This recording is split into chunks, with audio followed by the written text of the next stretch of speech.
Hare Krishna. Welcome to our Bhakti Vaibhav classes. Hopefully, we are remembering whatever we have discussed in the previous classes, of course, in the last many months.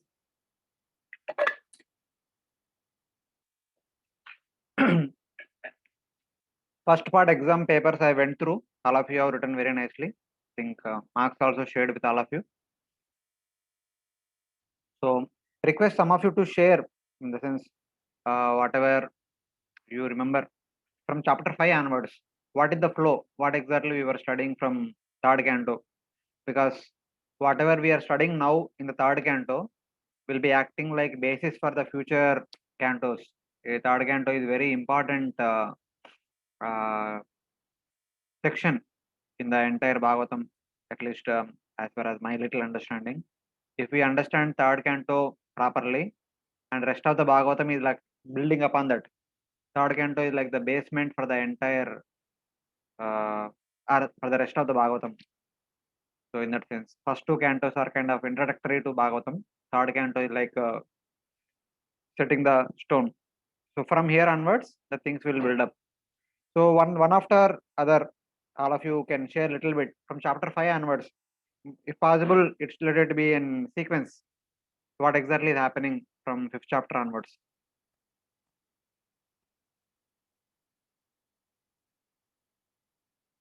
Each person can share from one chapter, kind of brief overview in one or two sentences or 1 or 2 minutes. A little bit more also. Okay. Whatever little you remember, you can share. If you are missing something, I will add on to it. We'll let us go by chapter, so that we'll come to the current day chapter. Hare Krishna. Yes, Mataji. Prabhuji, in the beginning, we studied that how Vidura inquired about many things from Maitreya Muni, and he was quite inquisitive to know about various things. And then Maitreya Muni started explaining him the process of creation and how the Brahma took birth, and initially Brahma was not knowing what to do, and he just Wait. You are jumping to chapter 8. So let us go chapter by chapter. Kindly stick to chapter 5. So okay. whatever little you remember from chapter 5, that much you can share. If you are missing something, I will add on to it. Okay, fine.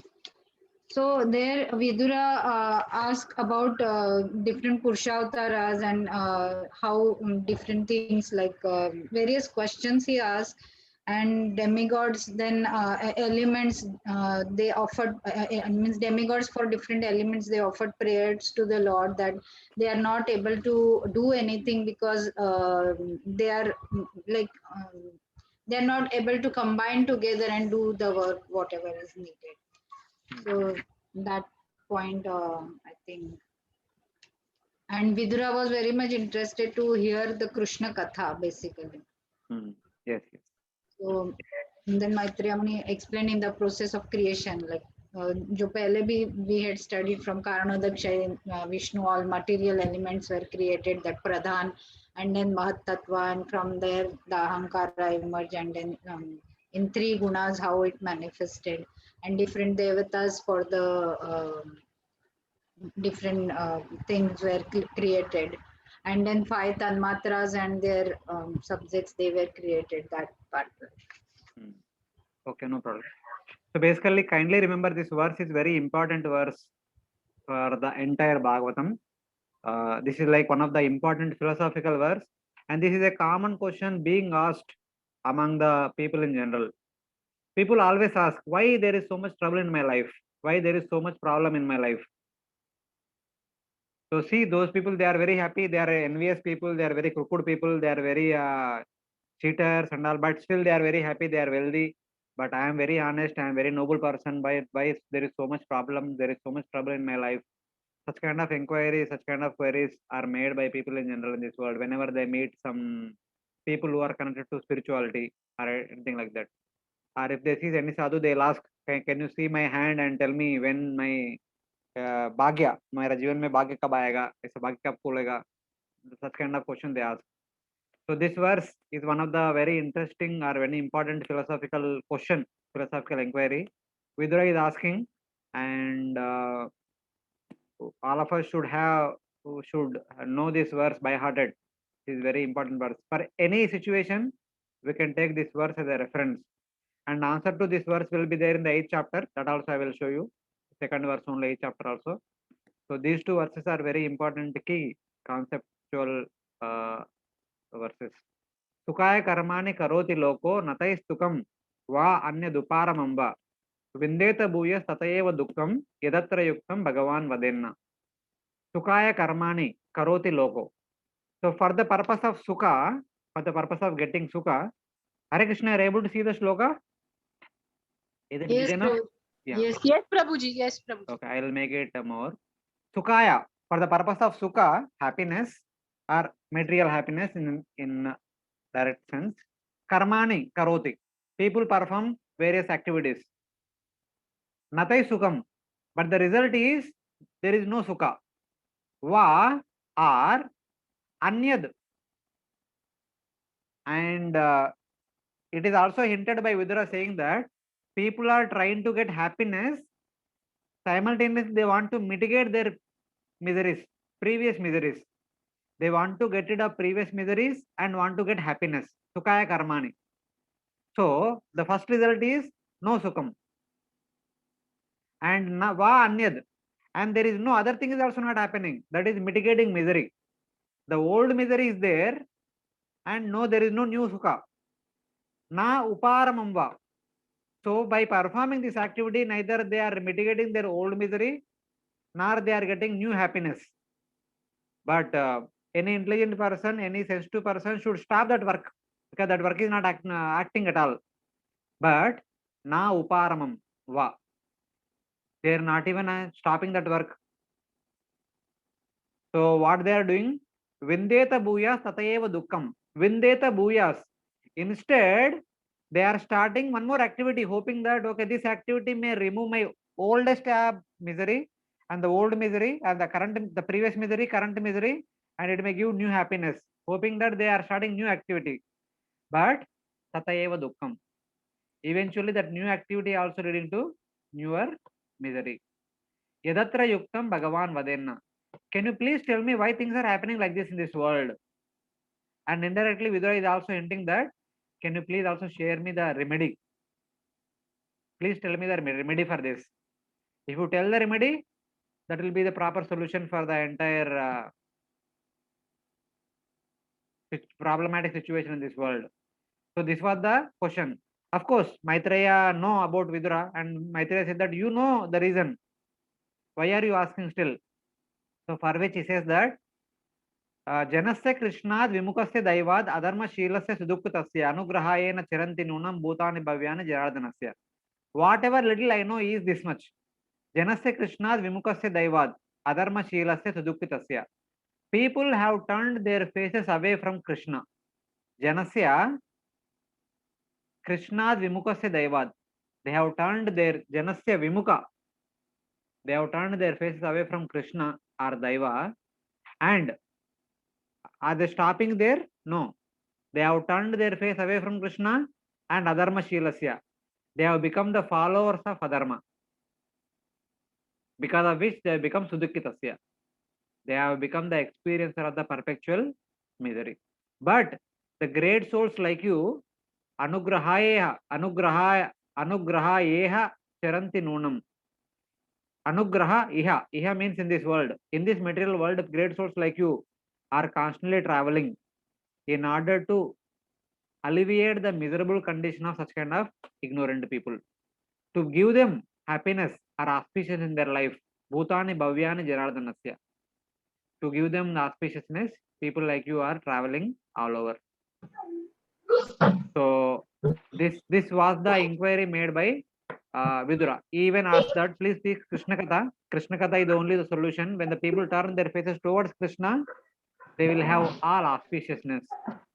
There is no other remedy. So for that, I would like to hear Krishna Katha. So Maitreya says, you have already heard Krishna Katha enough from your father Vyasa. He said that I have heard from my father Mahabharata, which has got so many political matters and all, but philosophical subject matter of Mahabharata, etc. So I want to hear pure Krishna Katha, anything that is connected to Krishna. And what exactly you want to hear? When Maitreya asks that, Vidura says that I want to hear everything, but start from creation. So one of Krishna's manifestation is Purusharavatas. Please discuss about their activities. So with that inquiry, Maitreya Muni starts discussing about the Purusharavatas, basically about Karmadaksha Vishnu and Garbhodaksha Vishnu's activities. The activities of Karmadaksha Vishnu is described in the 5th chapter. That of Garbhodaksha Vishnu are described in the 6th chapter. So 5th chapter basically talks about how Mahavishnu creates the 24 elements. First, how Pradhana comes out of his skin pores. By glancing upon Pradhana, he impregnates Pradhana with Kala, Karma, Subhava and Jiva.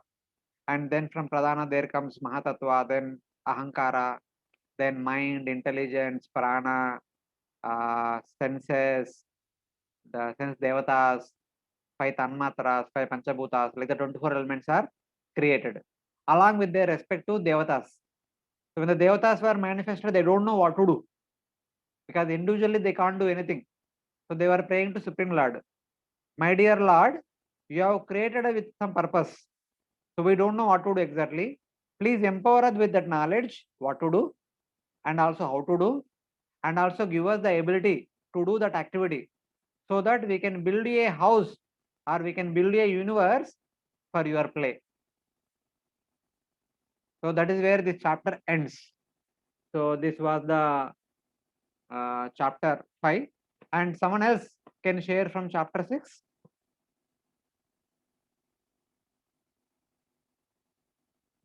Having heard the prayers of the devatas, what did Mahavishnu do afterwards? That was the subject matter of chapter 6.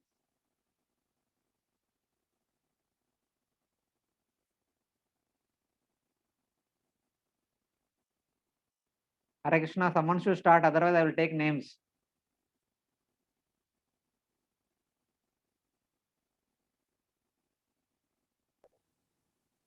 Creation of chapter 6 then started with the creation of the universal form. Then in that all the elements together combined, they were in the previous chapter unmixed state. They combined together and by coercion, and thus that the universal form is formed, wherein we have studied about the one that three, then the 10 pranas. Then the Virat Purusha is also called the Hiranyamay, the universal shell. Then we studied about the 10 pranas: apana, prana, apana, samana. I don't recollect the entire. No problem. Then the different. Then we studied that all these elements are demigods from the spiritual world. They're all elements. Then how the gross organs was formed when he desired to, that like what we studied in the second canto. And the gods of each and every sense of, like how it was formed from the gross, then the Adi Bhuta, Adi Deva and Adhyatma, that how this demigods all came. Okay. Then we studied about how the glorification, then we studied about the Varnas. Okay. How Lord was manifested from each part of each anga of the Lord came the Varnas.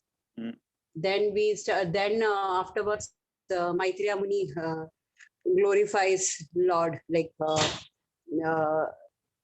Ekanta Labda. Ekanta abam vachson pumsham sushusha mauler gunavada maho. Sutrescha. I don't recollect it. Yes, Sat Kritam, that is how we to whatever Yatamati Yata Shrutim.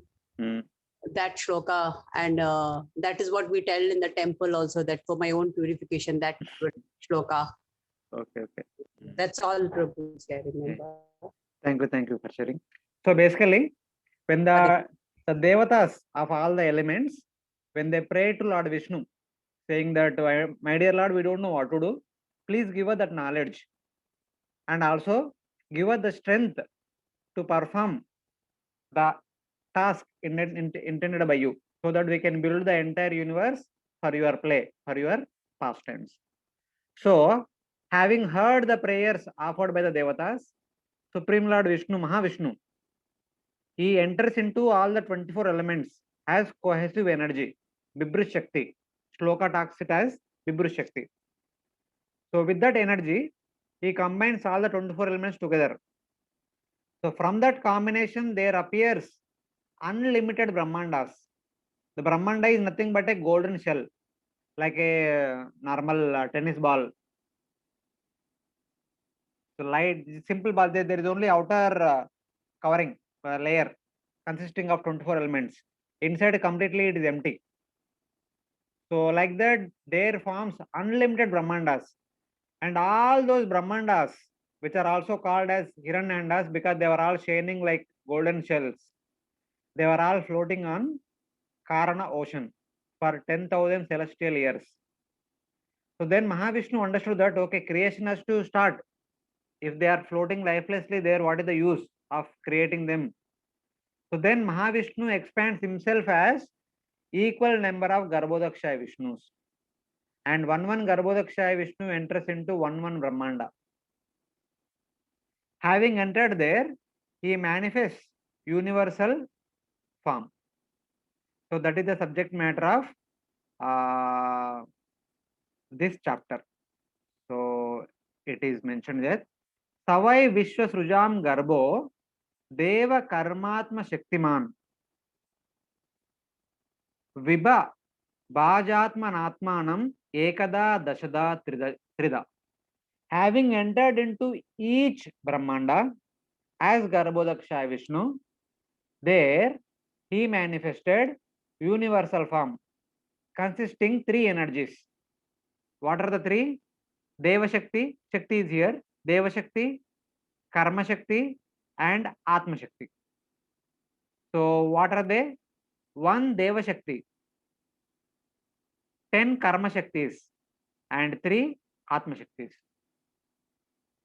So, the universal form will consist of 3 Shaktis. The 3 in turn will have so many other divisions, that they are 3 Atma Shaktis and 10 Karma Shaktis and 1 Deva Shakti. So, what are these 3 Atma Shaktis and 10 Karma Shaktis and 1 Deva Shakti is the subject matter of the entire chapter. So, first Maitreya Muni talks about the manifestation of 3 Atma Shaktis. The 3 Atma Shaktis were Adhyatma, Adibhuta, and Adi Daiva. These 3 Atma Shaktis are basically connected to our 10 senses. 10 Bahya Karanas, external senses, and 4 Antah Karanas, internal senses. Can anyone share what were the 10 external senses other than the 2 Matajis who spoke till now? 10 external senses. Prabhuji, is it the Karmendriya, the 5 senses? I don't know. You tell me what the 10 are. Yeah, so 5 are Karmendriya and 5 are Jnanendriya senses. No, Is you that tell used to 10. 10 names you tell. Oh, okay. 5 Karmendriya are hands, legs, mouth, genitals, the anus, and what was the first one? And 5 Jnanendriyas. Jnanendriyas are subtle senses. They are the sense. Sorry, the 5. I forgot the names, Prabhuji. The eyes, ears, nose, Yes, yes. skin, and the tongue. Everything is there in the face only. Eyes, Yeah. ears, nose, Mm. skin, and tongue. Yeah.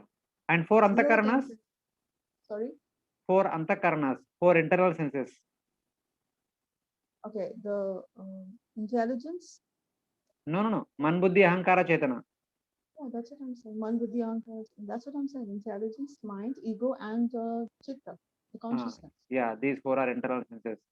So how these 14 senses were manifested along with their function and along with their controlling deities is the manifestation of 3 Atma Shaktis. So that is being described in this chapter. So one thing we have to understand from this chapter, that in Bhagavad Gita we read from 10th chapter, Aham Sarvasya Prabhavo. Everything is manifested from me. So Bhagavatam, we understand the meaning of that verse, how everything is manifesting from the Supreme Lord.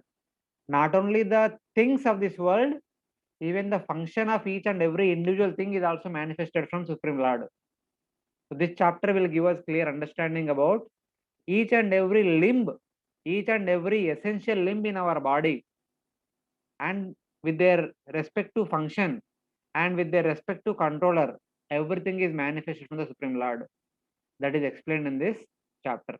That is about the manifestation of 3 Atma Shaktis.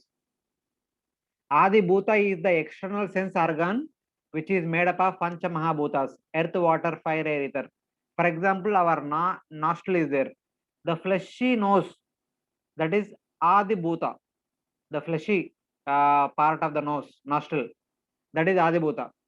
And that is called Nasika in Sanskrit. And the functionality of that particular nostril is called Grana in Sanskrit. So that is when we smell something, the information will pass through all the way from nostril all the way up to our heart. That passing through, the transporting the information from nostril to the heart, that is called subtle sense organ. So that is Adhyatma. And then Adi Deva is the Devata who will be supervising the function of this particular bodily limb. So the Devata of the nostril, who are the Devatas of the nostril?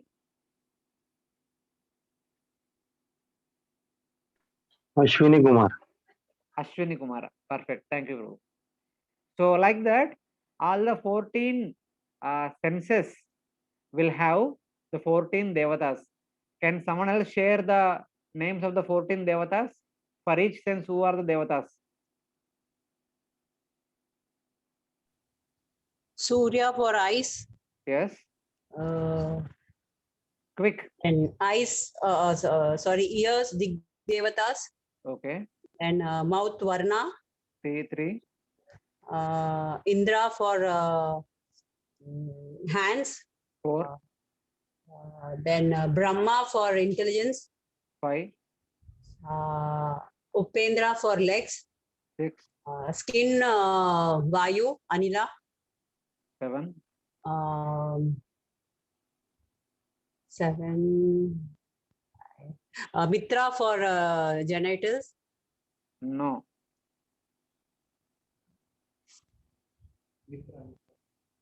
Mitra is for anus, I believe. Mitra is for evacuation organ. Evacuation. Okay. Yeah. Uh, 8. Others can add. So no problem. Yeah. Moon. Moon for? Not remembering, Prabhuji. Moon for mind. Mind, yes, Prabhuji. Sorry. Yeah, people go crazy on Paurnami or Amavasya.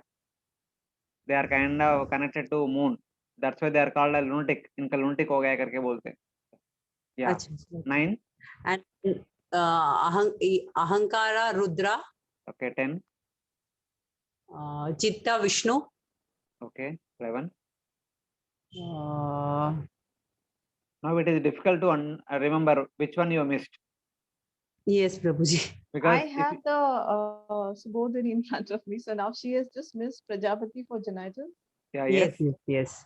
And I guess trees personified for skin. That was just mentioned in this. Okay. The skin has 2 functions. One is Vayu, other one is trees also. That is already covered. And also fire, that is Agni for mouth. Yeah, Agni for mouth. One more is missing. 13 over. For legs, she already said Upendra Vishnu. Yeah, she Indra told she like mentioned, Mitra she Upendra, mentioned, Indra, she mentioned. Prajapati we mentioned. Yeah, Anila also she mentioned for skin. Trees mentioned, Dig Devta mentioned, Surya is mentioned, Ashwini Kumara mentioned, Varuna is mentioned, fire is mentioned. Mouth, mouth. So all of Speak, speech. yeah, the first one, mouth, that's some voice, vacha, this fire, Agni. Fire. Yeah, like that 14 senses were created along with their function and along with the devatas who will be supervising all these activities. We need to remember them, because if there is any problem with respect to one particular organ, that means we have displeased the devata. So actually in Ayurveda also the treatment for that particular organ is directly connected to that particular devata. If you ever happen to go to Ayurveda doctor, if there is any problem related to anything, the remedies are somehow or other directly connected to that particular devata. You can ask the doctor, or you can also you can actually cross check whether it is really or not. So because they are everything is interrelated in this world, there is nothing is independent of others. So our existence in this world is directly depend upon the favorable disposition of devatas upon us. If we displease them, so we may have trouble, if not this lifetime, but in the future lifetimes. So that we should remember. If we actually excessively use something in this lifetime, we may have to repay that in the next lifetime by not having it. Something like that. It is always. So if you remember, what was the verse in NOI first verse? Vacho Vegam Manasa Krodha Vegam. Yeah, Vacho Vegam, Manasa Krodha Vegam. Vegam. So if excessively use any of our bodily organ, so next life a person may be deprived of the function of that particular organ. That can be there, that can be possible. Or if maybe excessive usage or misusage, wrong usage will lead to dysfunction of that particular bodily organ or something like that, because they are all directly related. Everything is depend upon our cooperation with the devatas and devatas cooperation with us. So we need to be careful while living in this world. So this world is very following very stringent rules. The mechanism is very strict. If we try to find loopholes and try to find excuses here and there, we may be excused this time, but we may have to repay in the future lifetimes. So that is always there. So we should be careful enough to use things given to us. So that was about 10 or 14 senses manifested in the form of 3 Atma Shaktis. And then Dasha Karma Shaktis, 10 times of Karma Shaktis. They are basically 10 types of pranas. Pranas are directly connected to Kriya Shakti or our Karma Shakti. So karma is being performed by all the living entities. So, but specifically, how human beings execute their karma while living in this world. So that is being indicated in this chapter. So among the human beings, we have 4 varnas to execute our karma. We have Brahmana, Kshatriyas, Vaishyas, Shudras. So the manifestation of Brahmanas from the head, manifestation of Kshatriyas from the hands, manifestation of Vaishyas from the belly, manifestation of Shudras from the legs, along with their functions, are manifested from this universal form. That is about Karma Shakti, especially in relation to human beings. And then one Atma Shakti, that is basically Jiva Shakti, one Deva Shakti. Deva Shakti is about basically Jiva Shakti. That Jiva Shakti is also manifested in 3 different modes. The Jivas who are manifest in the mode of goodness were Devatas, and for them the residential places, heavens, were created along with that. And the Jivas in the mode of passion are the human beings, and all the other living entities that are required for the sustenance of human beings is also mentioned here. So they all the other living entities such as animals, birds, beasts, and reptiles, trees, etc. They are also manifested along with the human beings in the Bhumandala. And then the living entities in the mode of ignorance were Yakshas, Rakshasas. They were created and they were also residing in Bhuvarloka. That is being mentioned in this chapter. So having mentioned all these details, so Maitreya concludes this chapter saying that there is no end to speak about the glories of the Supreme Personality of Godhead. But whatever little I can speak, that much I spoke. So there is no end to the topic of the Supreme Personality of Godhead. So that is what he mentions here. Tatapi kirtayam yanga yatamati yatashrutam kirtim hare swam satkartum giram anyabida asatim. So basically, if I don't use my bodily limbs, especially here he is talking about the mouth, if I don't use my mouth in order to describe the glories of Supreme Personality of Godhead, it becomes asatim, unchaste. It is not performing its intended functionality. When the mouth is not performing its intended function, it becomes unchaste. That unchaste execution of activities will lead to bondage in this material world. If all the body limbs are performing their intended activities, then there is no more bondage for a person in this world. So this is mentioned in the Nectar of Devotion. What was the verse about the definition of bhakti in connection with senses? Durgadas Prabhu, please, can you enlighten us? This was very beginning in the introduction only, where definition of bhakti we discussed. So the verse connected to the senses.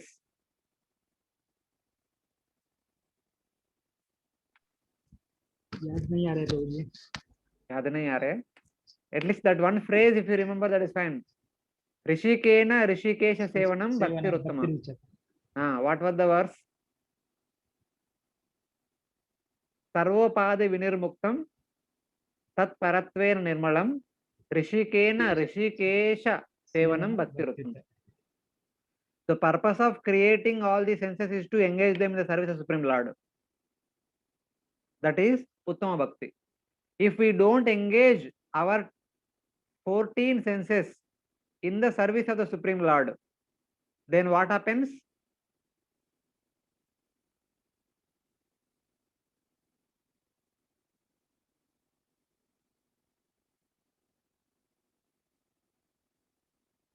Okay, here is a verse. Can someone tell me the meaning of this? Bile bato rukrama vikramanye na shrunvato karna pute narasya jivasati dar durikeva suta nachopa gayati urugaya gata. So this verse is talking about two senses. One is karna, the other one is jiva. So can someone tell what is the meaning of this verse? Anyone can try. Other Matajis who spoke till now also. Anyone?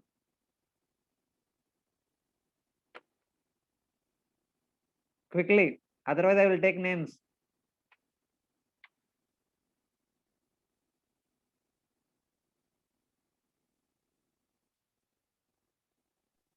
Hare Krishna. Yes, Prabhu. Vinit Prabhu.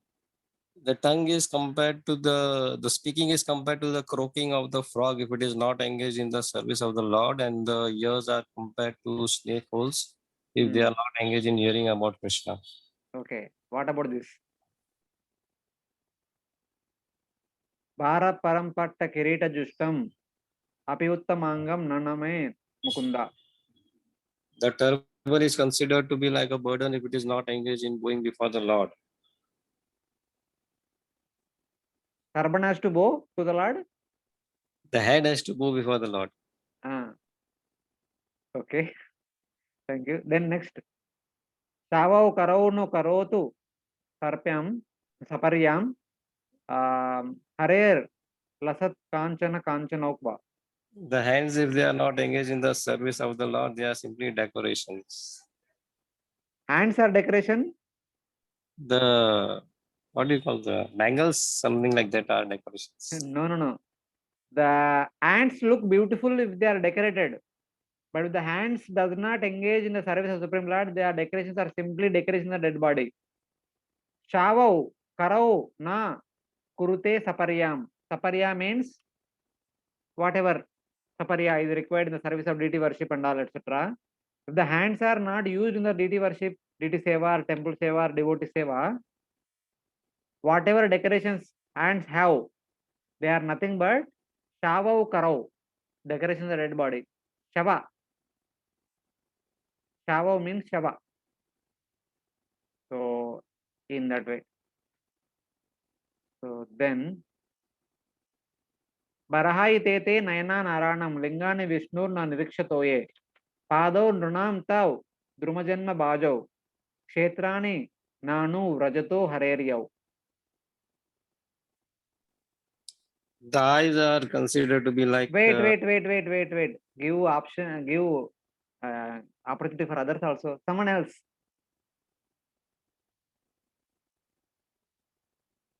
Hare Krishna, Preeti Naika Mataji. No, Prabhuji, I'm not able to recollect. Try, no problem. Nayane, it is about eyes. Yeah, Nayane, Naran. So what exactly here Bhagavatam is trying to say about eyes? If you remember, you share, no problem. Don't worry, don't feel shy. So it is like our eyes are like the plumes on the peacock feather. If they are not used to see the beautiful deity from the Supreme Lord, Lingani Vishnur na nirikshatoye. If you don't use our eyes to look at the beautiful deity forms of Lord Vishnu, they are simply nothing but the plumes on the peacock feather, which simply are damaged by being strangled in the nails of the nail plants. What do you say? The thorny plant. The peacock, generally they move in the forest area. Their feathers, if they open it and then start moving here and there, they are simply pierced by the thorny bushes, thorny plants, like that. So if we don't use our eyes in looking at the beautiful form of the deities, and if we use them looking here and there in this world, they are simply binders in this material world. So that is understanding. Padav nunam tau drumajanma bhajav kshetrani nanu vrajato hareryav. This is about padav, feet. Yes, Mataji, try. Yeah, the thing is like legs which do not go to the holy places are probably like tree trunks. Yeah. Those legs which do not travel to holy places are like tree trunks. So, by the way, I would like to express my gratitude to Mataji, Preeti Naika Mataji. When things are normal, she would make sure that every day early in the morning, 5 o'clock, she comes for Mangalarti and she takes darshan of Lakshanarayana without missing. And at least if even temple is not open, she goes there and makes parikrama and then goes. She is very keen about her taking darshan at least once in a day if things are normal. Nowadays, even when lockdown was there last year, she would come to temple main entrance and offer obeisances and offer prayers from there, and she would go back. So Mataji is very attached to have darshan of the deities. So thank you, Mataji. Thank you for setting a good example. Prabhuji, pray that I till my last breath I am like. Of course. So like that, there are so many things. So that is what our Maitreya Muni is telling, that the purpose of our senses is to use them in the service of the Supreme Personality of Godhead. Otherwise, they are simply asati. They become unchaste. So that's what he actually again stresses in the next verse. As Mataji mentioned while sharing the chapter summary. Ekanta labam vachsonu pumsham shushloka mauler gunavada mahu. And Shrutesha Vidvaddi Rupakritayam Kata Sudayam Upasamprayogam. Upasamprayogam. Prayogam means using. Samprayogam means completely using. Upasamprayogam means that is the the perfection for those particular body limbs to use them, to engage them completely. What is that? Ekanta labham vachasonupamsham. For vacha, for mouth, the only one benefit is to shloka mauler gunavada mahu. The real benefit we can achieve by the usage of the mouth is to glorify the Supreme Lord. Otherwise, whatever words we speak in this world, they are simply binding us in this material world. So that is the understanding. Of course, the same thing we have to extend to other senses also. Here is talking about one sense. So like that, if we can use all the senses in service of Supreme Lord, so that will be the perfection of all our senses. So each of us, all of us need all of our prayers. We need to pray for ourselves. We need to pray for others also, to use our all body limbs in the service of Supreme Lord. So otherwise, simply we pass time in this world and we continue to take birth again and again in this material world. As it is mentioned in the same chapter, previous chapter we were mentioning second canto, third chapter. Ayur arati vaipumsham udyan astau chayannasau. For the people in general, every rising of the sun and setting of the sun will be depleting their lifespan by one day. Ayur arati vaipumsham udyan astau chayannasau. Tasyarte vaito nita uttama shloka vartayat. Tasya rite vaito nita uttama shloka vartayat. But this does not happen for those who are always discussing Krishna Katha. Uttama shloka vartayat. So nowadays, previously in my childhood, there was only DD news channel, our DD channel.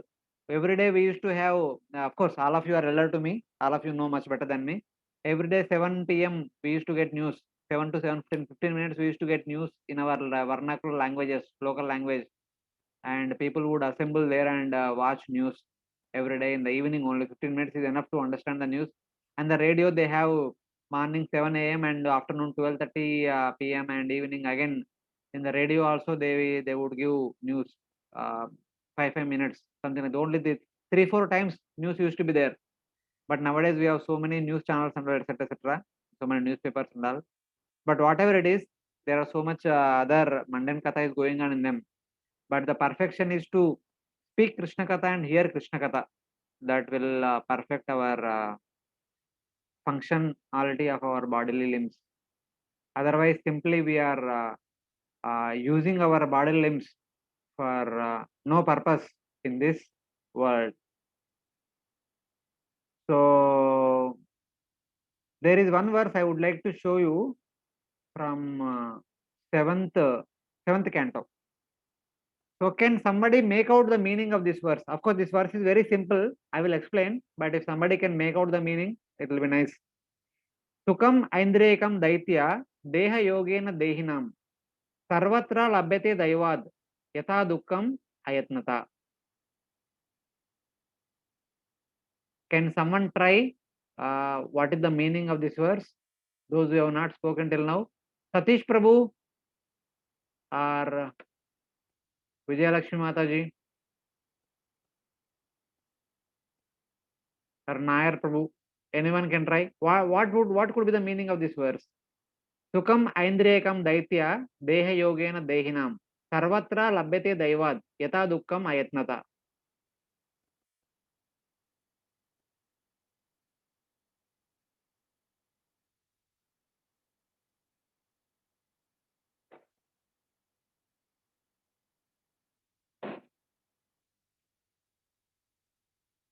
Yes, someone or others also can try. No problem. Indriyas give us sukha. It also gives us dukha. Okay, good try. There is one more try. Little better than this. Prabhuji, we get the sukham because of the Indriyas and because of the Dehinam, we get Dehinam means Deha. Embodied soul. Embodied soul, yeah. Embodied soul is within the body. Sarvatra Labhyate Devad. All this we get because of God, Devad. Sarvatra Labhyate Devad, because of God. Yatha Dukkham Atyanta. Similarly, Ayatnata. similarly we get Dukkham because of this embodiment. That's what a wide guess.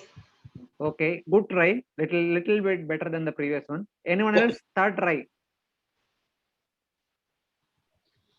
Hare Krishna. Yes, Mataji. The last word like dukkham ayatnata, I felt ki means without doing anything, any efforts for getting grief, we get grief. So similarly, the for happiness also the same rule applies. That without doing any extra endeavors, it will come as whatever daiva according to each person's daiva. So we don't have to put our energy for getting that happiness because it will come as the distress also comes. Yeah. Sukham Aindrekam Daitya. My dear Daitya friends, here Prahlad Maharaj is speaking to his classmates. So when the teacher Shanda and Amarka went away for snack breaks or tea break, whatever it is, that time Prahlad Maharaj would take that opportunity. He was speaking to his friends. He is telling that Sukham Aindrekam Daitya Deha Yogena Dehinam Sarvatra Labhyate Daivat. He is telling that for all the living entities, not only human beings, even for animals and other kind of living entities, for every jiva, the Indriya Sukha, the sensory happiness will be naturally awarded by the Devatas. Sarvatra Labhyate Daivad. The Devatas, who are the supervisors of all our activities, the overseer of all the functions of all our senses, the sensory happiness will be given by them, will be awarded by them. Okay? How it will be awarded to us? Yata dukkam ayatnata. Even without our endeavor, we get dukkha in our life. How? By our karma. Similarly, without any endeavor, we will also get our happiness by our past karma. Yata dukkam ayatnata. Whatever misery we are getting today, it is not because of our today's activity. It is generally because of our past activity. So by past activity, the result will be awarded to us under the supervision of Devatas. Similarly, whatever happiness we are experiencing today, it is a result of the previous piety, not today's activity. So this we have to remember. So then he says that, then Prahlad Maharaj says that, so then whatever happiness and misery what we are getting now is a result of the previous activity. Then why we have to act today? That kind of question would come. So somebody may say that let me act today so that tomorrow I will be happy. But Prahlad Maharaj said that what would be the best proposition, best kind of happiness one would get? That he says that tat prayaso na kartavyo yata ayur vayaparam na tata vindate kshemam mukunda charanambujam.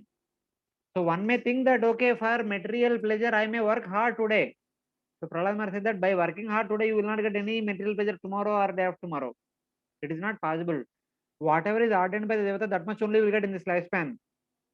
Whatever material happiness a jiva would get in this lifespan is already fixed. It is ordained. We cannot improve that.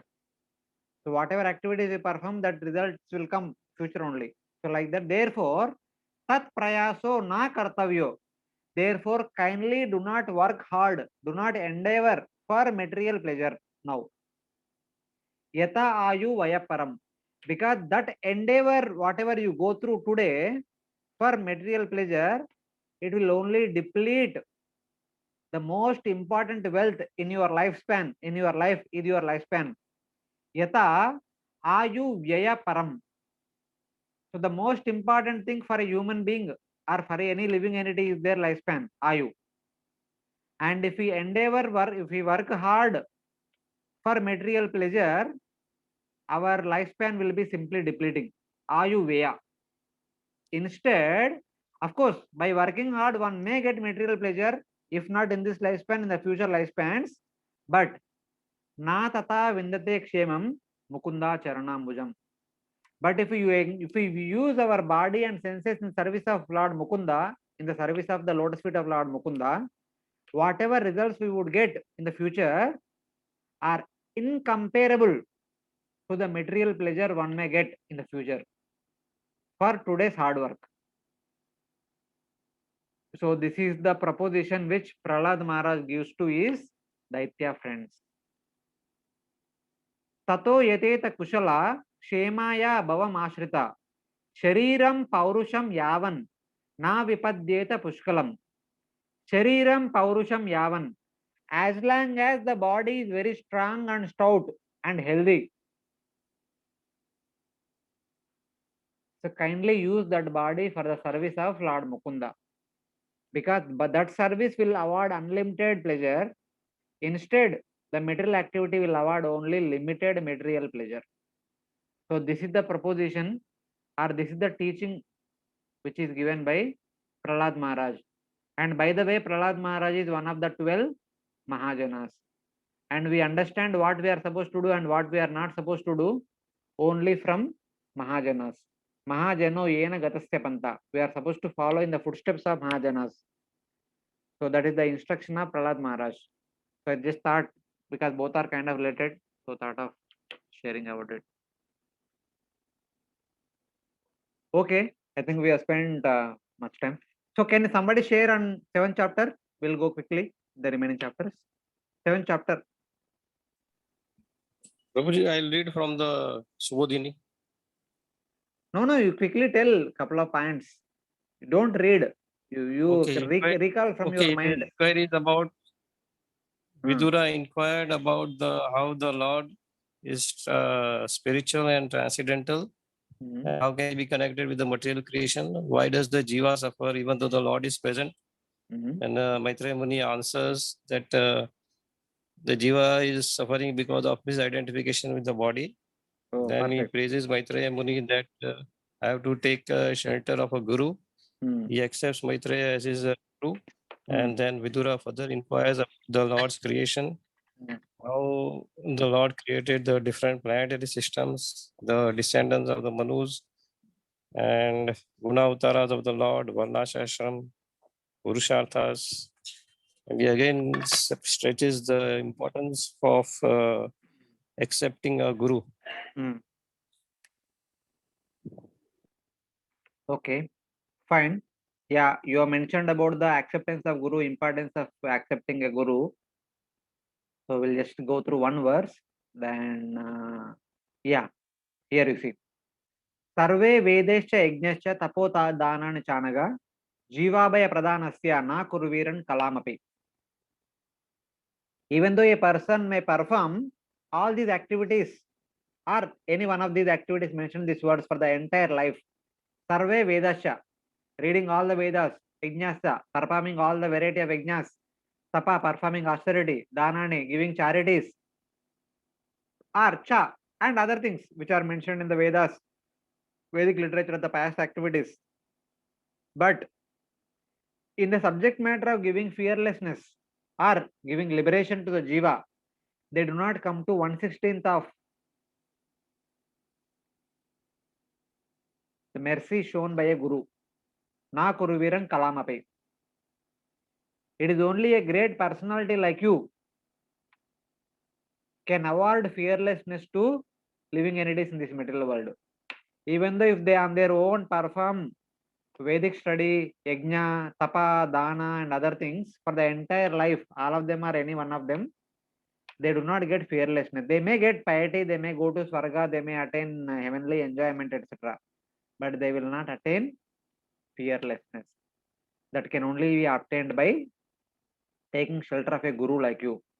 So by giving answers to all these questions related to Lord Krishna, Bhakti, etc., other things, you are actually awarding fearlessness to the entire world.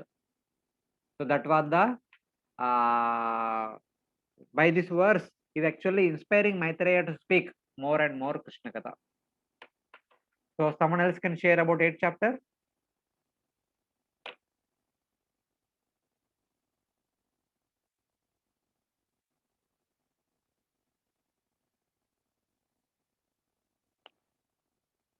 Hare Krishna, others who did not speak till now. Gurudas Prabhu, Vijayalakshmi Mataji, Nayar Mata, Nayar Prabhu, and Satish Prabhu.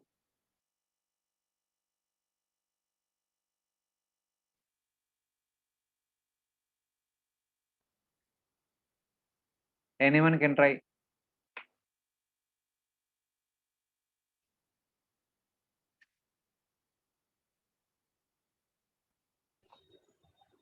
Hare Krishna. Yes, Mataji. Prabhuji, 8th chapter describes basically in the beginning of the 8th chapter that disciplic succession of the Bhagavatam was mentioned, where means how the Bhagavatam knowledge came from Sanat Kumaras inquired to Sankarsana, and then the four Kumaras on the along the path of Ganga, they had gone down, and then they heard from Lord Sankarsana, and like that means that disciplic succession was mentioned. And Okay. Maitreya Muni starts describing the creation part of it again, and where he describes how the lotus emerged from the Garbhodakshayi Vishnu's navel, and on which Brahma was born. And Brahma, after birth, he was unaware of what he's supposed to do, and so he tried to search for the origin of the lotus by entering into the stem of the lotus, and even up to the he went up to the navel of the Vishnu, but he couldn't get the origin of it. And then he just heard the word tapa, and from that he decided to perform penances, and he did that. So from that, whatever we learned, that even if we are not understanding while performing the devotional service certain things, whatever the authorities give us order, we have to follow, so that in long run it will be helpful to us. And then Brahma, after doing the tapa, he could see the beautiful darshan of the Garbhodakshayi Vishnu, which is mentioned in the chapter, that how the Lord was looking and all. And then Brahma offers his prayers to the Lord, and then he means basically his point of view. Lord also tells Brahma to again perform penances. So earlier he had performed for the 100 human years, and then he performs for 100 celestial years, the tapasya, so that he gets the knowledge of creation. And then he starts performing creation, and also he means he prays to the Lord, so that he gets the knowledge of creation. At the same time, he doesn't get puffed up when he creates, and start thinking own self as the creator. That is also important for us to learn, that whenever we are able to perform something, we should follow the path of Brahma, and understand that it is by the mercy of the Lord we are able to do anything, whatever we do. So that's what. Yeah, thank you. You actually shared the summary of chapter 8 and chapter 10 both together also. So that was very nice. So when Maitreya asked so many questions in the 7th chapter, so many questions, 20 plus questions he asked. So Maitreya says that in order to answer all your questions, I need to speak to you Srimad Bhagavatam. That is the only solution for your original question, the remedy for the miserable situation of the people of this world, and is also answer for all your subsequent questions. Soham runam shulla sukaya dukkam mahadgatanam viramaya tasya pravartaye bhagavatam puranam yadaha sakshat bhagavan rishibhya. Wherein he says that Soham runam shulla sukaya dukkam mahad. For the sake of shulla sukha, people are going through mahad dukkha in this world. So gatanam viramaya tasya, in order to gata viramaya, in order to stop them from moving in that particular direction wherein shulla sukha and mahadukha is there, pravartaye bhagavatam puranam, in order to change their destiny, I will speak Srimad Bhagavatam. Which Bhagavatam I is going to speak? Yadaha sakshat bhagavan rishibhya. That Bhagavatam directly spoken by Lord Ananta onto the four Kumaras, the four Rishis, the original Rishis. So that Bhagavatam I will speak to you.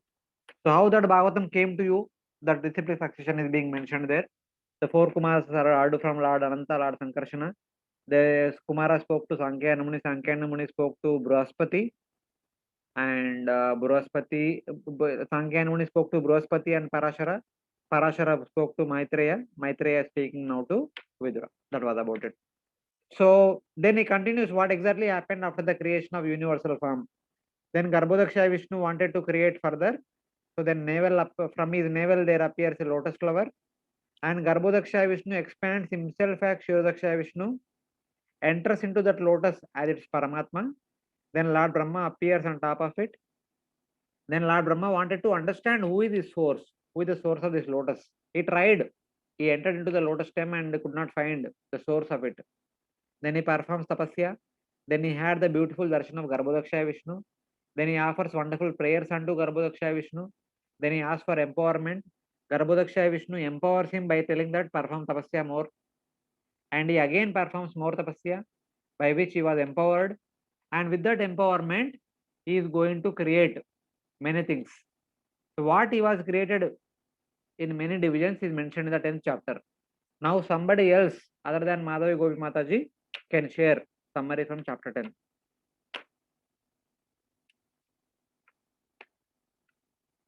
Chapter 10, 11, 12.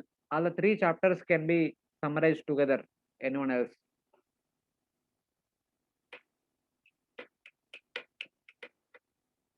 Quickly, 7:40 now.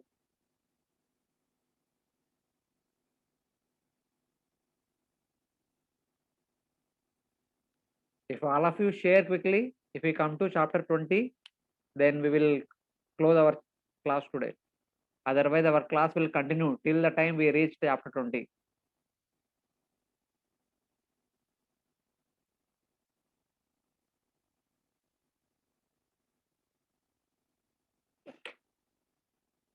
Hare Krishna, anyone else? I will take names otherwise. Prajaradhika Mataji, if you, of course, those days you are not there, you are in quarantine and you are in hospital. But if you can remember. Prabhuji, I'm having the book in front of me, so I can speak the titles from there. No problem, but you quickly tell in points. Don't So, get into more details. Yeah, the 10th chapter basically talks about the divisions of the creation by Brahmaji. So the few verses talks about Vidura's inquiries first about Brahma's creation. Then Lord Brahma creates the 14 worlds. Then characteristics of time is being discussed. And then the 10 divisions of creations are discussed, that is types of destructions and types of primary creation. That is types of destruction is Kala, Dravya, and Guna, and types of primary creations is Mahatattva, Ahankar, then Tanmatra, then Indriya, senses, then demigods and mind, and also ignorance. And then we discussed about, I think, 5 types of ignorance here only, I believe. Yes, and 4 types of secondary creation by Brahma, that is Visarga, is also discussed here in the 10th chapter. 11th chapter basically talks about calculation of time from the atoms. So it's a lot of intricate informations for there. So I'm just reading the divisions of time. That is first Vidura asked about the Kalpa, then durations of Yugas, durations of Manus, destructions at the end of Kalpa, then Brahma's lifespan, then insignificance of Brahma's lifespan and the universe. That was discussed. And in divisions of time, that is from Parmanu to year, that whole thing is given. That's Anu, and there's a lot of details were given about the time. So, and then, yeah, that was mainly, the 11th chapter was mainly talked about the time. And the 12th chapter talked about the creations of the Kumaras and others. Should I go ahead or should I give somebody else? Yeah, please get into details of chapter 12. Little bit, what were all created? Yeah, so creation of the Kumaras and others. The first verses talk about the 5 Ajnan Vrittis, that is, which facilitates the conditioned souls to stay in the material world. Prabhuji, I'm straight away speaking from Subodhini, okay? Then the 4 Kumaras are created from Vidya actually. So basically Brahma asked 4 Kumaras to create a progeny and then they refused. Then later Rudra was born from Brahma's anger, and then 11 Rudras were mentioned. And then the next is various manifestations from Brahma's body and mind. That was 10 sons headed by Marichi and Kartama, then Dharma, Adharma, and factors that instigate Adharma also. All these were discussed. Then the Vak episode happened, and we all know what it is, that Brahma was distracted by being inclined towards his daughter. And so I think his sons disciplined him, and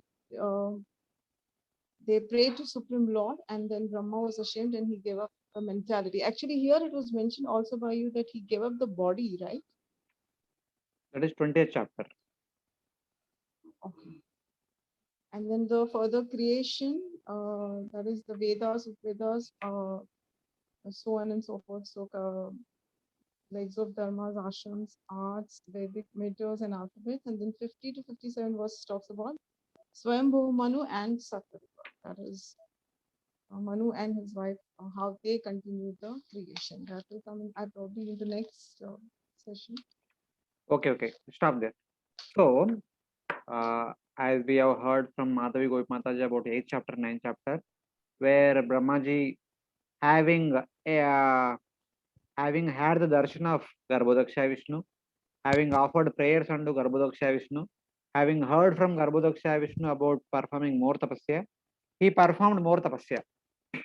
So with that performance of tapasya imbued with bhakti, he was empowered with long penance and mature knowledge and matured bhakti. He was empowered to do the unimaginable task, that now he could understand what exactly is supposed to do, what exactly the final output, how the world should look like. So with that empowerment, he divided the lotus, the stem and flower, into 3 divisions: Bhuloka, Bhurloka, Sargaloka. He was not happy. Then he divided into 14 divisions: Bhuloka, Bhurloka, Sargaloka, Maharloka, Janaloka, Tapaloka, Satyaloka, Atala, Vitala, Sutala, Talatala, Mahatala, Satala, Patala, like that. So that variety of living entities can be created and located in different places, so that they can stay separately without intermixing, without quarrel among themselves. So that was the whole idea. Having created all these places, so now he is supposed to create all the variety of living entities. So then Bhagavatam talks about the creation by Brahma. He created the plants, 6 variety of plants. Of course, there are many varieties, but at least there are 6 based on their function. The 6 varieties are there. Some of them are plants which give flowers and then fruits like mango. Some of the plants which only give directly fruits without any flower like apple. Some of the plants are staying only for 1 year, like vegetable, sabji plants, etc. And some of them need support to grow, lata, creepers. And some of the plants will have aloe trunk. So like castor plant and bamboo plant. And some of them will have deep rooted. They are like bushes, thorny bushes, etc. etc. Like the 6 variety of plants are there, that is mentioned. And then he also created all the variety of lower conscious living entities, all the variety of aquatics, reptiles, birds, and mammals. So they were all mentioned in 28 variety, etc. So different animals are there. And then there was the creation of human beings. And then there was the creation of 8 category superhuman beings. The 8 category of superhuman beings. Can anyone tell who are the 8 category of superhuman beings?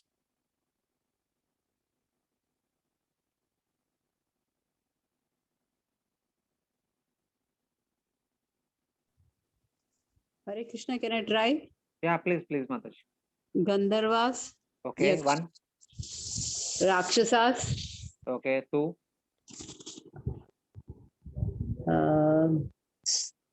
Gandharva, Yakshasa, Rakshasas. Then Kinnaras, Pitrus. Pitrus, 4. Devatas. Devatas, 5.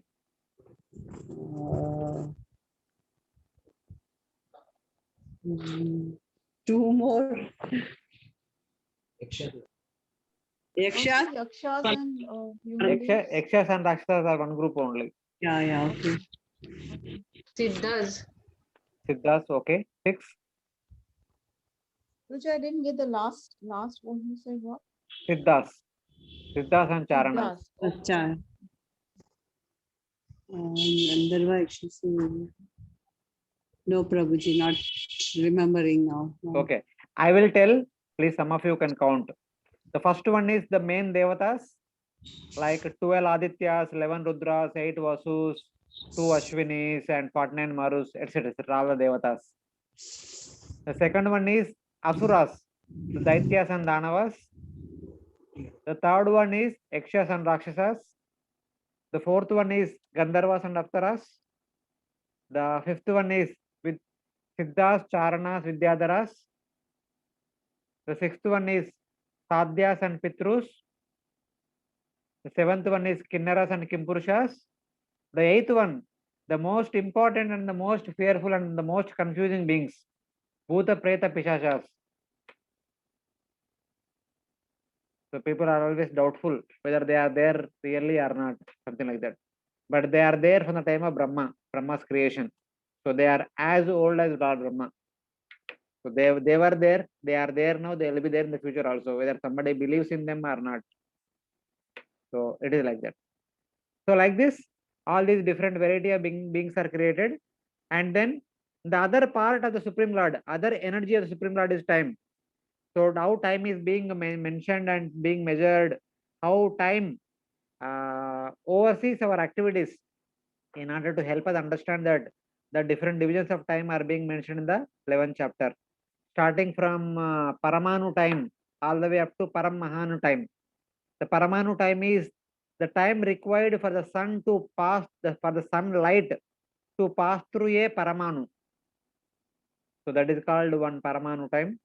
So 2 Paramanus combined together is called 1 Anu, and 3 Anus combined together is called Trisarenu. So the time required to pass through 3 Trisarenus is called 1 Truti or something like that. I think that one, the Truti. Truti, the time which we can perceive in this world, small time, some few milliseconds or something like that, or part of millisecond. So from there on, other time details are mentioned, like 1 second, 1 minute, 1 hour, 1 paksha, 1 month, 1 rutu, 1 season, 1 ayana, and 1 year, and then 1 yuga, and 1 chaturyuga, 1 manvantara, and 1 day of Brahma. Like that, Brahma's 100 years of lifespan is equal to Mahavishnu's 1 breathing time. That is called 1 Paramahan time. So whatever time required for Mahavishnu to breathe out and breathe in, from breathing out to breathing in, that is called 1 Paramahan time. That is the lifespan of Lord Brahma. The smallest division to the biggest division is being mentioned. The purpose is to tell that, so that Mahavishnu, whose 1 breathing is equal to 100 years of lifespan of Brahma, which is also equal to the lifespan of a universe. In comparison to that Mahavishnu, all the material universes, they all look alike Paramanu. They are all like Paramanuvat. So for him, they are all like Paramanus. So that is the greatness of Mahavishnu.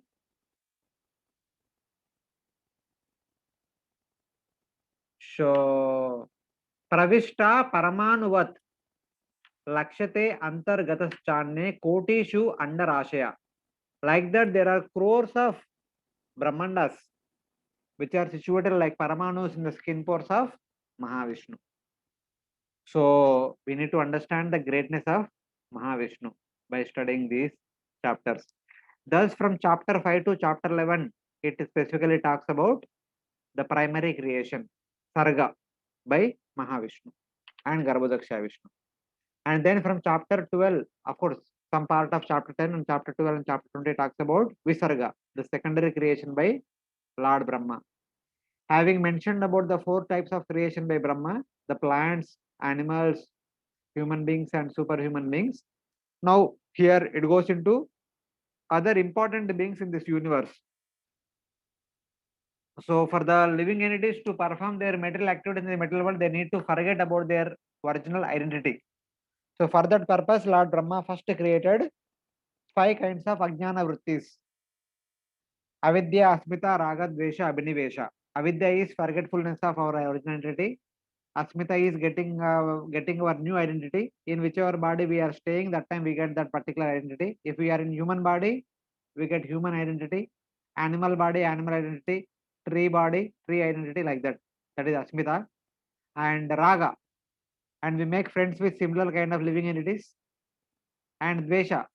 When we are trying to be happy with our family members or neighbor, somebody else come in our happiness, and there is a conflict between them.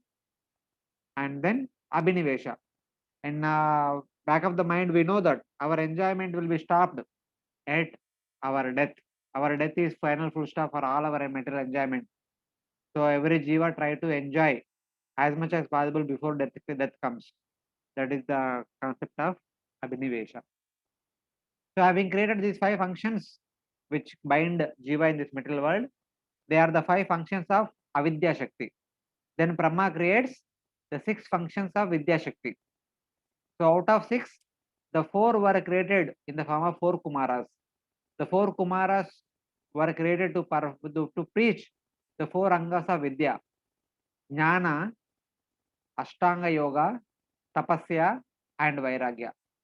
These are the 4 Angas of Vidya, practicing which one can come out of the bondage caused by avidya. So these 4 Kumaras are appeared to preach Sankhya, Jnana Yoga, Ashtanga Yoga, Tapasya, and Vairagya. And then he also talks about the manifestation. Then the 4 Kumaras, when they were requested by Brahma to get married and beget children, they said no. Then Brahma becomes angry. By that anger, there appears the 11 Rudras, that is mentioned. And then there appears the 10 Manasa Putras, out of which the 9 Manasa Putras like Marichi, Bhrugu, etc., they have appeared to preach Karma Yoga. They have become the representatives of Karma Yoga. And Narada Muni appeared to preach Bhakti Yoga.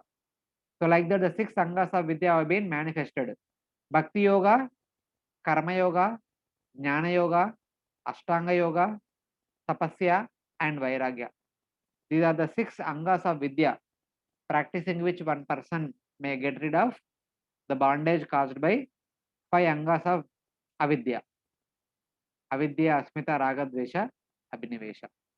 So that was the interrelation between these two. And then there was the manifestation of other things like Kardama, Vak, and what else? And then he also talks about, the chapter also talks about the manifestation of the Vedas, Upavedas, all the knowledge faculties that are required for us to live in a saner condition in this material world. All of those things are also mentioned in this chapter. And this chapter ends with the creation of Swayambhuva Manu and Satarupa. So till now, Lord Brahma was creating and requesting all the great rishis to create by their mantra vidya, but none of them are doing any activity in a better way, appreciable way. So then Lord Brahma wanted to stop this mental creation. So because with that intention, he created Swayambhuva Manu and Satarupa, so that the creation will continue through procreation between male and female. So thus, thinking thus, he created Swayambhuva Manu and Satarupa. They got married and they begot 5 children: Priyavrata, Uttanapada, Akuti, Prasuti, Devahuti, etc. etc. So with their birth, in the 13th chapter, Vidura asked that, can you please talk about Swayambhuva Manu and their children? Because this family is very great family. So when he asked about that question, and he also asked, what did Swayambhuva Manu do, having obtained his wife Satarupa? Talk about their family, etc. Then Maitreya says that, having understood that he has to serve his father, Swayambhuva Manu along with his wife approaches Maitreya, approaches Lord Brahma and requests, my dear father, please tell me what I am supposed to do. So then Lord Brahma tells that, may you go and become the king of all the human beings and take care of the human beings. Then Swayambhuva Manu says that, my dear father, I am supposed to stay in Bhumandala, but the Bhumandala has been submerged into Garbhodaka ocean. Can you do something to recover it, to reinstate it in its position? Then Lord Brahma understood that he cannot do anything on his own. So then he prayed to Lord Vishnu. Then Lord Vishnu appeared from his nostril as a small creature, small insect, and it immediately grew into bigger size. That was Lord Varaha. Lord Varaha immediately jumped into Garbhodaka ocean and lifted the entire Bhumandala from Garbhodaka ocean and kept it on its position. And by the way, Maitreya Muni also talks about another Varaha who appeared at another time, and while he was lifting the Bhumandala, Hiranyaksha came and stopped Lord Varaha.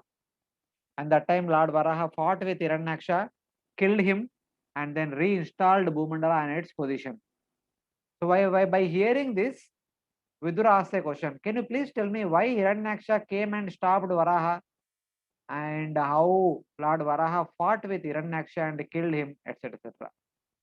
So for that, all the storyline connected to the birth of Hiranyaksha and Hiranyakashipu and the fight between Lord Varaha and Hiranyaksha has been talked in chapter 14, 15, 16, 17, 18, 19. Can someone quickly summarize from chapter 14 to 19 in few sentences? What was the flow?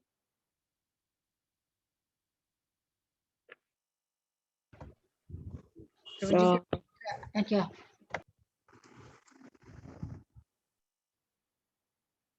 I think somebody had started saying, please continue. Hare Krishna. Thereafter, in the 15th chapter, 14th onwards. Acha, 14th onwards. Then here in the 14th chapter, the Diti wanted to have a family life, and she wanted to have progeny because her sisters were already having children. So she chose a wrong time. It's Sandhya time where Kashyapa says it's wrong, but they went on, and finally he says that then she repents for the act, and then Kashyapa says that, okay, so your grandson will be a devotee of the Lord, greatest devotee of the Lord, and that is Prahlad. And thereafter, in the 15th chapter,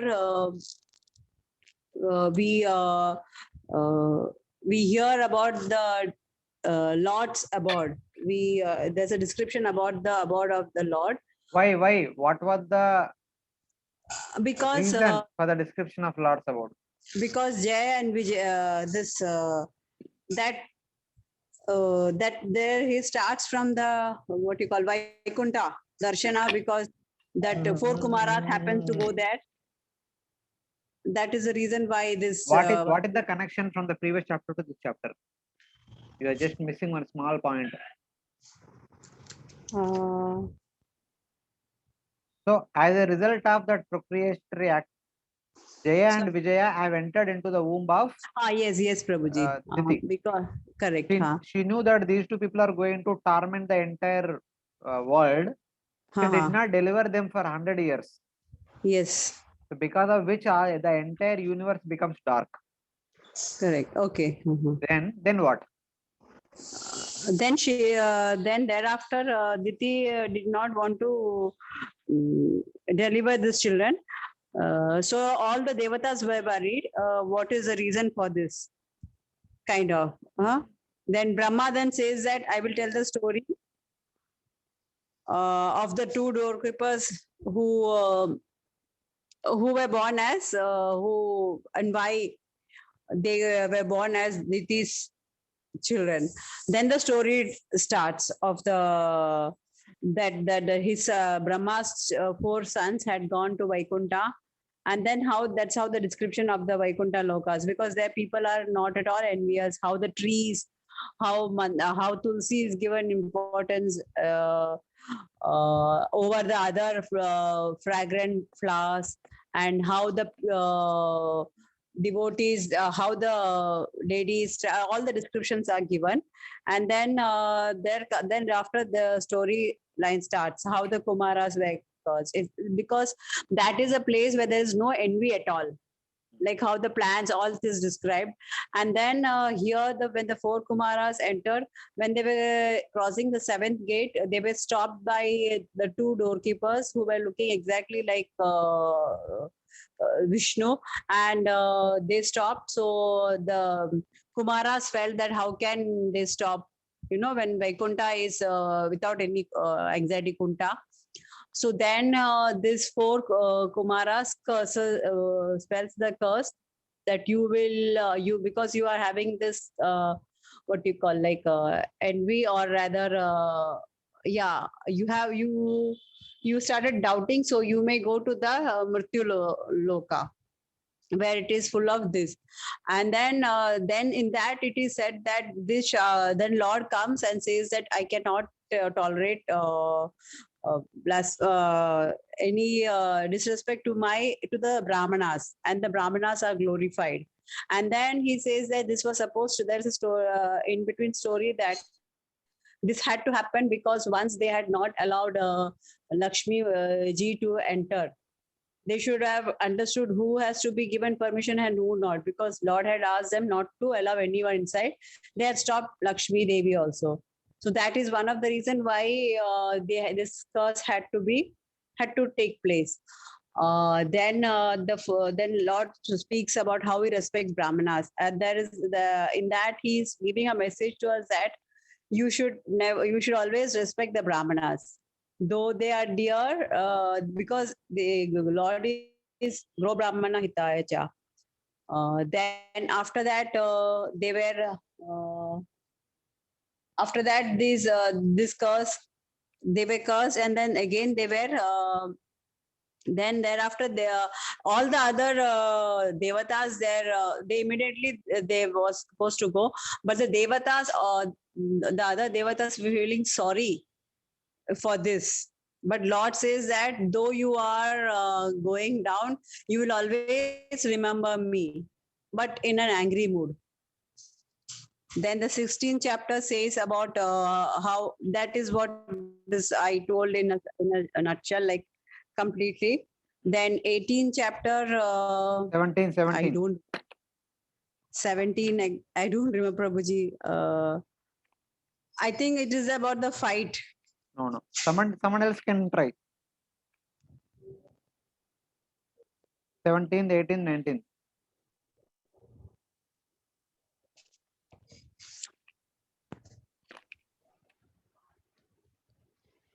Hare Krishna. Yes, ma'am. Puji, I'll try. Not very well versed because this is a new part second when we started. Like 17th chapter describes that initially when the Hiranyaksha gives proposal or asks for the fight, he was wandering all around to get a better combat, and he went to Varun Dev first, but Varun Deva refused and said that I am getting old, so I'm not very powerful currently, so I'm not a better combat for you, so you can fight with Vishnu. And then he came from Varuna, and then he had encounter with Lord Varahadeva. And that time Lord Varahadeva was holding the earth on his tusk, and when he means वो जो ललकारते हैं fight के लिए. So first Lord Varadeva gave potency to the earth, and he kept her on the water. So because of the Lord giving potency, earth could float on the water. And then he started fighting. So initially they like in the 17th chapter, to begin with, all the details after the birth of these two demons, Hiranyaksha and Hiranyakashipu, what all changes happened in the universe, that also has been given. And then how Hiranyaksha conquered all the directions and everything, that was given. And then in 18th chapter this happens, that actual battle between Varadev and Hiranyaksha starts. And then initially how Lord means Hiranyaksha, because of Hiranyaksha's fighting, Lord's mace fell down, and then he told a Lord to pick it up. And then again when Lord started fighting, then he when he saw that Lord is getting powerful, he started his demonic tricks and shower of all the inauspicious material like pus and blood and all those things he started. And then that was dispelled with the Lord called for Sudarshan Chakra, and he vanished that. And then Brahma and other demigods who were watching the fight, they were getting restless. and Brahma was getting restless that the auspicious time was going away, and if the evening time appears, that is the time favorable for the asuras, so the demon will become more powerful. So he started telling Lord that please don't spare him and don't play with him more, but now you kill him. And when he told that, Lord Varadeva casted very merciful glance on the Brahma, because both of them were his devotees. Like Brahma was in positive mood, was telling Lord to kill the demon. At the same time, Lord was knowing that this demon is also his devotee only, who is trying to give him pleasure of fighting in the form of becoming a demon. So finally, then Hiranyaksha was killed by the Lord, and then Diti's breast started oozing blood when this thing happened. And then there is a Falashruti that whomsoever he hears this whole pastime of Lord Varadeva and all, they will be means relieved from sinful acts of even the killing of Brahmanas and all, and all the other auspicious things will be bestowed on that person who hears, or he does kirtan, means telling this pastime to others. That's what. Yeah, perfect. Thank you, Mataji, for summarizing all the chapters very nicely. And then, having ended the story of the fight between Lord Varaha and Hiranyaksha, now the conversation comes back to the original topic about the creation of Brahma. That was from 20th chapter.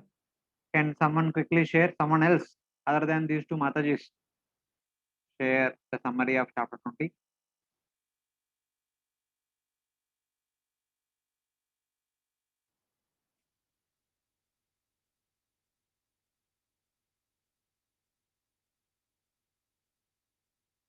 Vinit Prabhu.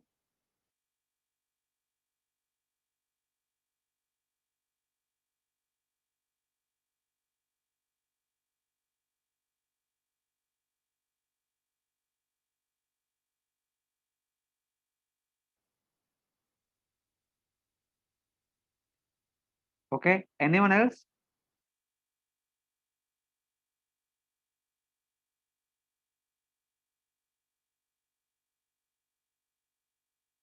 Quickly.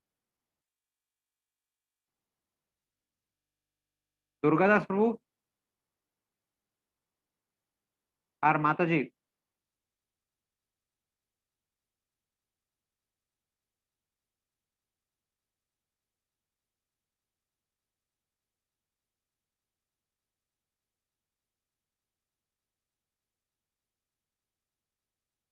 Okay, anyone can try.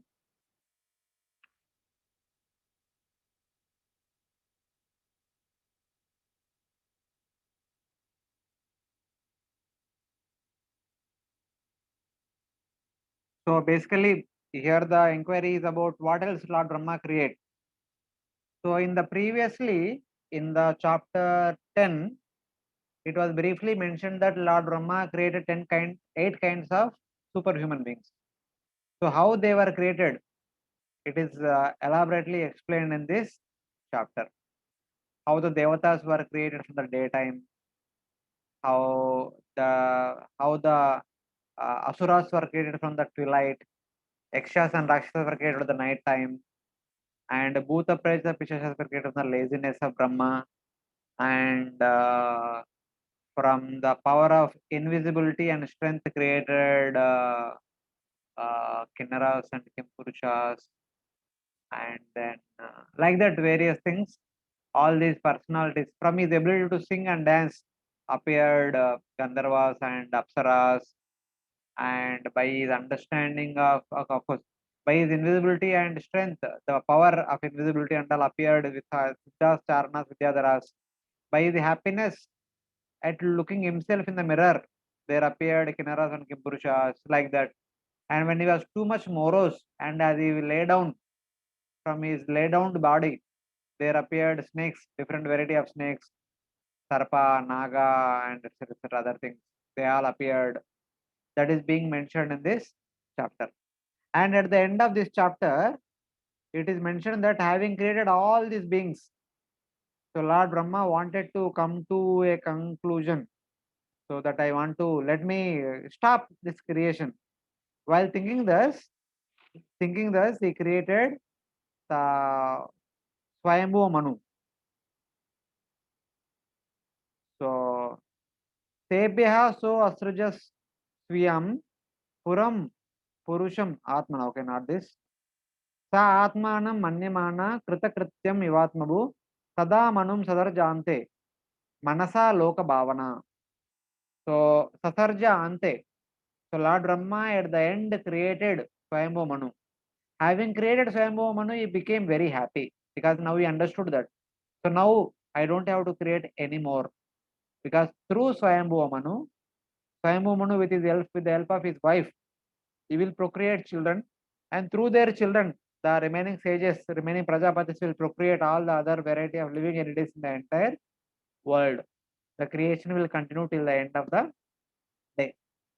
So, but on the other hand, when Swayambhu Manu was created, all the previously created beings, all the great sages and other beings, they also became very happy, and they are expressing their happiness by chanting this verse. Aho etat jagat srishta sukrutam batte kritam pratishtita kriya yasmin sakam annam adamahe. So my dear father, Lord Brahma, you have done a wonderful creation now, because by creating Swayambhu Manu, you have established Kriya Yoga, the process of performing yajna, which will actually feed all of us.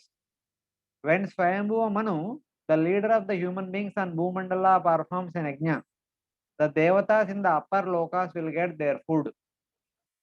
Thus, they will be happy. They will be nourished and they will remain happy. So, thus they are actually glorifying Brahma's creation in the form of Swayambhu Manu. So, this is kind of conclusion of this chapter.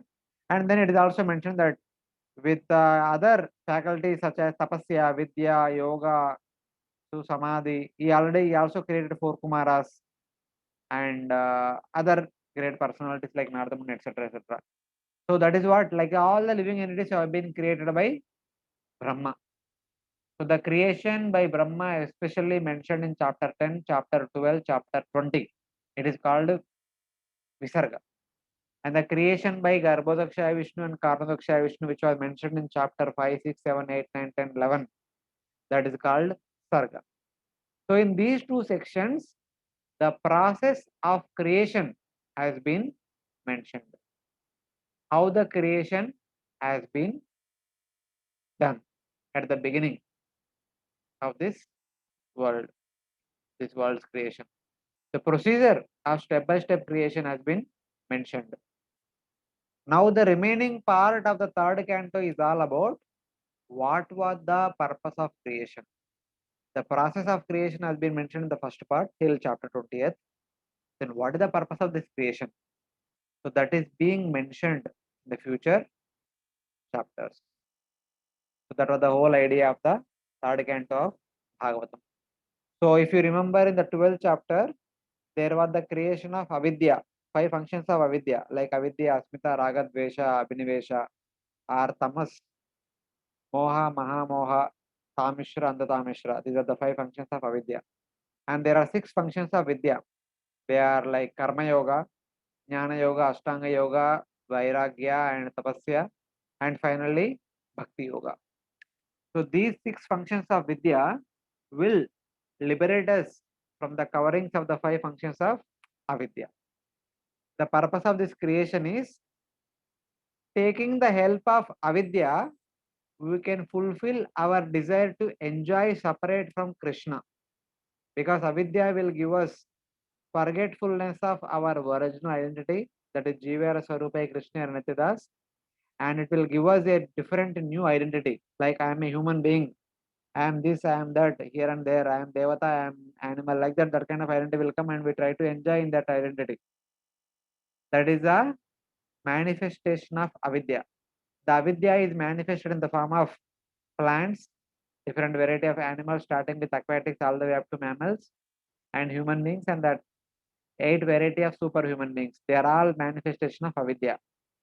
Jiva tries to enjoy in different identities, different upadhis. And how Vidya will deliver Jiva from that misidentification, from the material bondage, and will liberate and send the Jiva back home, back to Godhead. The functions of Vidya, 6 functions of Vidya: Karma Yoga, Jnana Yoga, Ashtanga Yoga, Tapasya, Vairagya, and finally Bhakti Yoga. What they are, how to perform them, what is the step-by-step procedure of these different 6 Angas of Vidya, and what are the different subdivisions of these 6 Angas of Vidya. That is the subject matter from chapter 21 to chapter 33, where Lord Kapila will speak about all the 6 Angas of Vidya to his mother Devahuti. So this is the overall theme of Canto 3.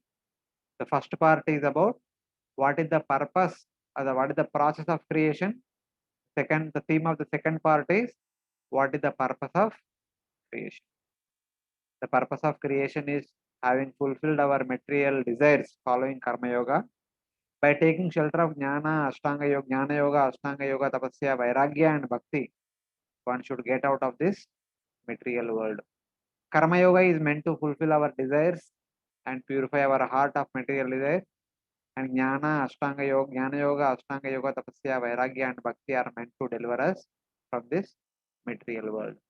About all of them, it is discussed in the future chapters. So Hare Krishna, hope you are getting the connection, you are getting the link from previous chapter to the future chapters. So I thought of going through this previous overview, maybe half an hour or 1 hour, starting the chapter. But anyway, it is good that all of us have done a good recap of the previous chapters. So any questions before closing our day? Prabhuji, few queries are there. One was like when we studied the Varadeva pastime, and when we understood like Hare Krishna. Yes, Mataji, I'm hearing. Yeah, when we studied the Varadev pastimes, although we know that Jaya and Vijay had come for 3 births over here, generally we hear that whomsoever gets killed by the Lord's himself, he gets liberated. He doesn't come back. So, but in Jaya Vijaya's case, like first time they were killed as Hiranyaksha and Hiranyakashipu, still they came back. Then again they were killed as Ravan and Kumbhakarna, still they came back. So how we understand this? So there are 2 reasons. One reason is anyway they are supposed to come 3 times, and correspondingly they are already the residents of Vaikuntha. Okay, so they have come here to give pleasure to Supreme Lord by allowing him to experience Virya Rasa. So they will come.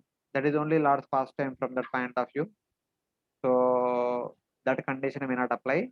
But the second reason which Srila Rupa Goswami writes in his book Laghu Bhavatamrita is that when somebody is killed by Lord Vishnu, they should understand that they are being killed by Lord Vishnu. And they should also, of course, even though whether they are demoniac or other, in another case, they should understand that the person who is killing me is Lord Vishnu and I am being killed by Lord Vishnu. If with that understanding, if somebody is being killed by Lord Vishnu, then they will be liberated. So when Hiranyaksha was killed by Lord Varaha, he was thinking that it is a magical creature. Even Hiranyakashipu was killed by Lord Narsimha. He was thinking him not to be Lord Vishnu. Instead, he was thinking them some Maya Jala, some kind of Maya material, some creature, some mystic creature. So like that. Even when Ravana, Kumbhakarna were killed by Lord Ram, they were not thinking him to be Lord Vishnu. They were thinking him as an ordinary human being.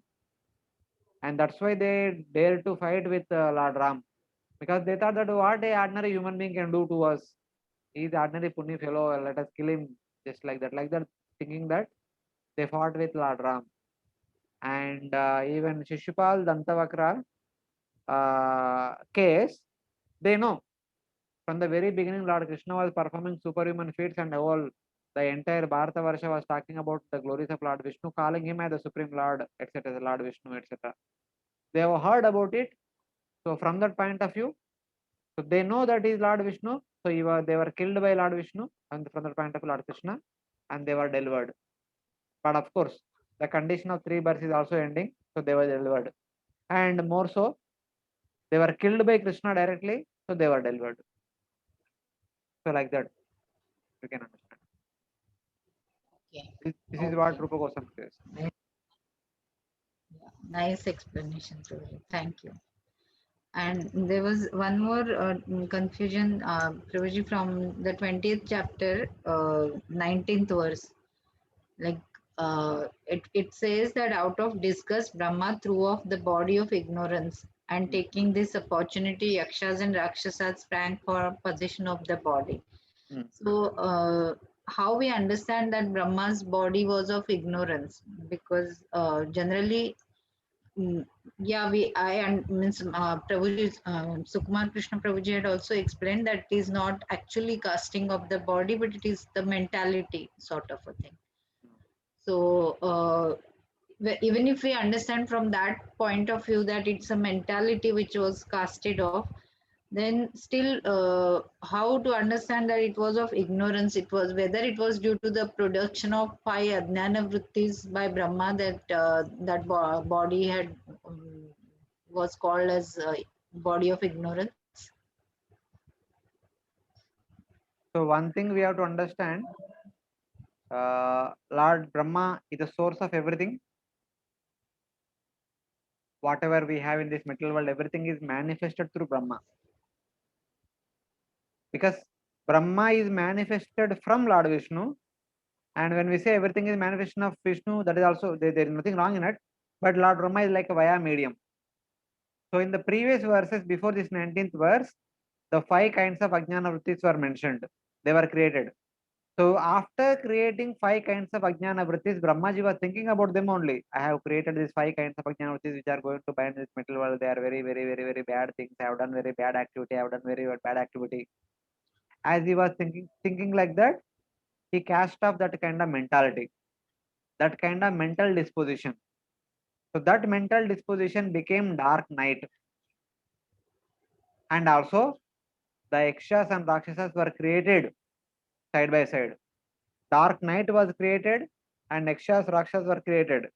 And the Yakshas and Rakshasas have accepted this dark night. So that's why they are called generally as Nishacharas. Those people who travel in the darkness. Nishacharas. They become active in the night time only. So it was like that. But just before the creation of the Yaksha Rakshasas, if Lord Brahma created 5 Ajnana Vrittis, he was thinking about that only, the bad creation. Like, I don't need a bad thing, I have done a bad thing. Then the Yakshas and Rakshasas were created. Of course, darkness was created. That was night. And Yakshas and Rakshasas took possession of that. Then he thought that, okay, let me not think bad. Then he meditated on the Supreme Lord.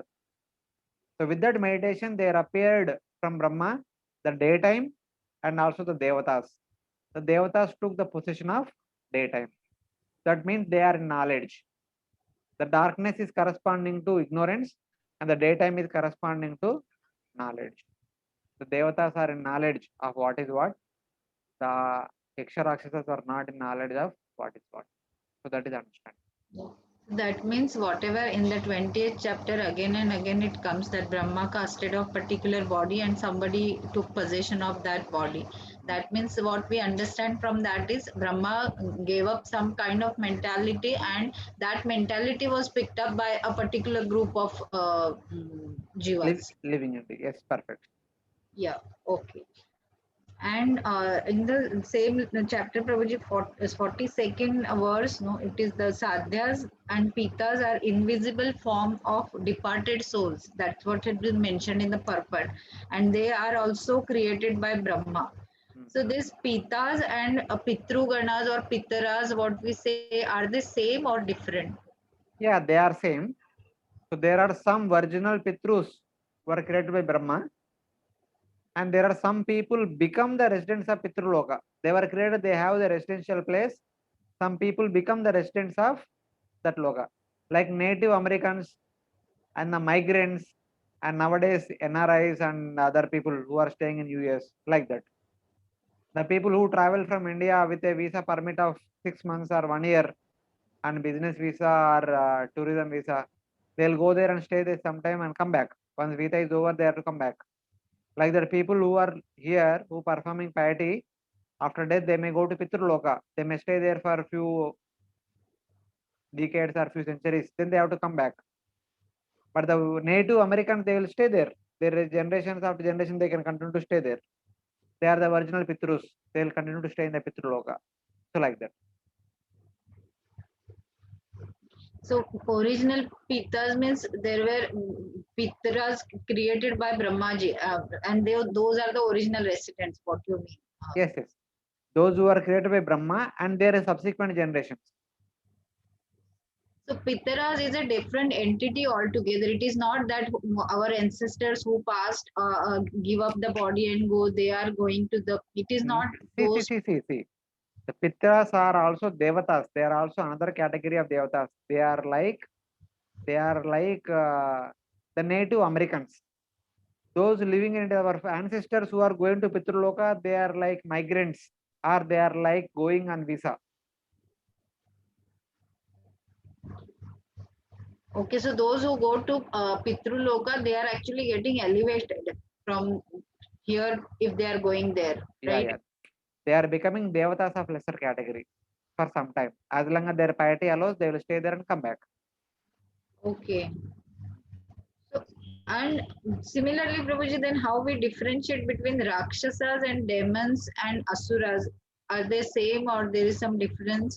There is some difference. Yeah. The Prabhuji had told Asura is a mentality, and then Rakshas and demons, how we differentiate? No. Rakshasas, if you want to have a fair idea, read Ramayana. Those people who are there in Ramayana, they are Rakshasas. Recently, we had Ramanavami also. Yeah. So Ravana, Kumbhakarna, they are all from the family lineage of Rakshasas. And Asuras, we read from Bhagavatam about Hiranyaksha, Hiranyakashipu, their son Virochana, their son Prahlad Maharaj, Bali Maharaj, all the fights that are happening between Devatas and Asuras, they are all Asuras. Asuras stay in the lower planets. Atala, Vitala, Sutala, Talatala, Mahatala, Rasatala, Patala. And Yakshas and Rakshasas will stay in Borloka. There are two different living entities existing simultaneously. Asuras are also the sons of Kashyapa. Devatas are also sons of Kashyapa. But Devatas were given the position of Devatas. Asuras did not have that. So they were always wanted to have the position of at the king of Sarga. They are always waging war against Indra. That the tug of war between is going on always between Asuras and Devatas. That is what we read in Mahabharata and Bhagavatam, etc. And Yakshas and Rakshasas they may not be so much interested in that, but about them we read in Ramayana. They also always. They also exist. Okay. Thank you so much, Prabhu.